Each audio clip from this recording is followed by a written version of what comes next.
অসংখ্য গরু রয়েছে যেগুলো বাজারে ঢুকতে পারে না। এই যে দেখেন এখনো অসংখ্য গরু রয়েছে যেগুলো বাজারে ঢুকতে পারে নাই। তিনটা নি কার কার এই যে দেখতে পাচ্ছি এখনো অসংখ্য গরু রয়েছে যেগুলো এখনো বাজারে প্রবেশ করতে পারে নাই। কি পরিমাণ গরু রয়েছে ওই পাশে একটু দেখানোর চেষ্টা করতেছি আপনাদেরকে। আজকে কুমিল্লা জেলা বরুড়া থানা দেওরা গরু বাজার। হ্যাঁ ঠিক আছে নি ভাই। এই যে মধু মধু, আরে মধু একটা নি ভাই। তো সামনে আরো রয়েছে একটু দেখানোর চেষ্টা করতেছি। এই যে দেখেন অসংখ্য গরু এখনো রোডে রয়ে গেছে যারা বাজারে প্রবেশ করতে পারে নাই। এখনো শত শত গরু রয়েছে বাজারে প্রবেশ করতে পারে নাই জ্যামের কারণে। হাজার হাজার গরু দেখা যাচ্ছে। এই যে দেখতে পাচ্ছেন গরু যাচ্ছে বাজারের উদ্দেশ্যে। আজকের বাজারটি হচ্ছে কুমিল্লা জেলা বরুড়া থানা দেওরা বাজার, দেওরা গরু বাজার। এই যে বিশাল আকারের একটি গরু যাচ্ছে কালাচান বিশাল। হ্যাঁ কি অবস্থা ভালো ভাই? হ্যাঁ এই তো আলহামদুলিল্লাহ।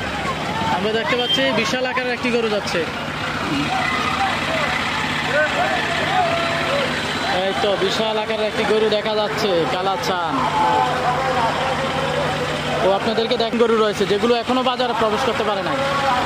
কি পরিমাণ গরু রয়েছে যেগুলো এখনো বাজারে প্রবেশ করতে পারে নাই অবশ্যই দেখানোর চেষ্টা করতেছি। আজকের দেওরা বাজার, দেওরা বাজারটি কতটুকু জমজমাট একটু দেখানোর চেষ্টা করতেছি। এখনো কিন্তু হাজার হাজার গরু রয়েছে, এখনো অসংখ্য গরু রোডে পড়ে আছে যেগুলো প্রবেশ করতে পারে নাই। আমরা দেখতে পাচ্ছি এই যে দেখেন পুরাই জ্যাম, পুরাই জ্যাম অবস্থা আছে যেগুলো এখনো প্রবেশ করতে পারে নাই। তো কে কোথা থেকে যুক্ত রয়েছেন অবশ্যই জানাবেন, আর আপনাদের এলাকায় গরুর দাম কেমন যাচ্ছে অবশ্যই জানিয়ে দিবেন। আমরা দেখতে পাচ্ছি ছোট সাইজ, বিগ সাইজ, সকল সাইজের গরু কিন্তু বাজারে আসতেছে। সকল সাইজের গরু কিন্তু বাজারে রয়েছে। যে যে সাইজের খুঁজতেছেন অবশ্যই আপনারা পেয়ে যাবেন আজকের দেওরা বাজারে। পরবর্তী যে বাজারগুলো রয়েছে বরুড়া থানার বাজার, মহিতপুর বাজার রয়েছে এবং জলম বাজার, আপনারা চাইলে ওই বাজারগুলোতেও আসতে পারবেন। তো অনেকে যাচ্ছে ওইদিকে কিন্তু জায়গা পাবে না, কারণ হাজার হাজার গরু কিন্তু ইতিমধ্যে চলে গেছে।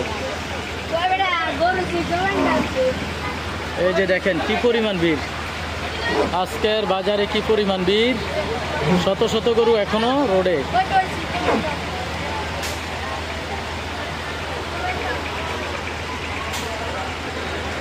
এই যে দেখেন জ্যামের অবস্থা দেখাইতেছি, পুরো রাস্তায় কিন্তু জ্যাম।